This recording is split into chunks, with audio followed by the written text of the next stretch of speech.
Gangster Nayeem diary police శాఖలో ప్రకంపనలు సృష్టిస్తోంది. నయీం ఎన్కౌంటర్ తర్వాత అల్కాపురిలోని అతని నివాసంతో పాటు ఇతర ప్రాంతాల్లో తనిఖీలు నిర్వహించిన పోలీసులు పలు డైరీలతో పాటు కీలక పత్రాలు స్వాధీనం చేసుకున్నారు. తన దినచర్యకు సంబంధించిన అంశాలతో పాటు ఆర్థిక లావాదేవీలకు సంబంధించిన విషయాలన్నీ డైరీలో రాసేవాడు. అయితే డైరీలో కొన్ని పేజీలు మిస్ అయినట్టు సిట్ గుర్తించింది. మాయమైన పేజీల్లో పోలీసు అధికారులు నేతలకు సంబంధించిన విషయాలు ఉండొచ్చనే అనుమానాలు వ్యక్తమవుతున్నాయి.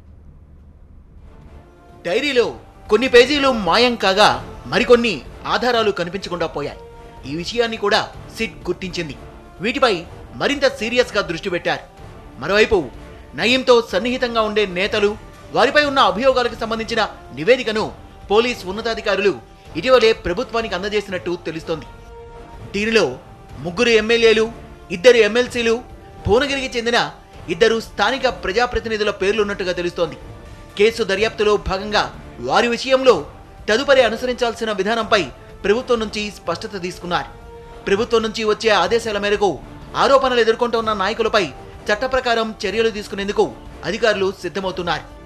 నయీం సైబరాబాద్ కమిషనరేట్కొచ్చి వెళ్లినట్టు దర్యాప్తులో గుర్తించారు. దీనికి సంబంధించి కొన్ని ఆధారాలు సేకరించినట్టు సమాచారం. కమిషనరేట్లో తనకు మొదటి నుంచి పరిచయం ఉన్న అధికారి పనిచేస్తుండటంతో నయీం రోజుల తరబడి అక్కడికి రాకపోకలు సాగించేవాడు.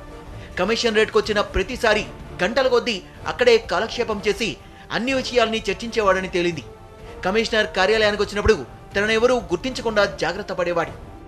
నయీం ఎన్కౌంటర్ అయిన తర్వాత అతని ప్రధాన అనుచరుల్ని విచారించినప్పుడు ఈ విషయం వెలుగులోకి వచ్చింది. దీనికి సంబంధించిన సీసీ కెమెరా ఫుటేజ్ను కూడా సిట్ పరిశీలించినట్టుగా తెలిసింది. మరోవైపు నయీంతో సన్నిహితంగా ఉన్న పోలీస్ అధికారులపై ఇప్పటికే చర్యలు మొదలవడంతో కొందరు అధికారులు భుజాలు తడుముకుంటున్నారు. నయీం ఎవరో తమకు తెలియదని చెప్పుకుంటున్నారు. కొంతమంది తమ పలుకుబడిని ఉపయోగించి కేసు నుంచి బయటపడే ప్రయత్నాలు చేస్తున్నారు.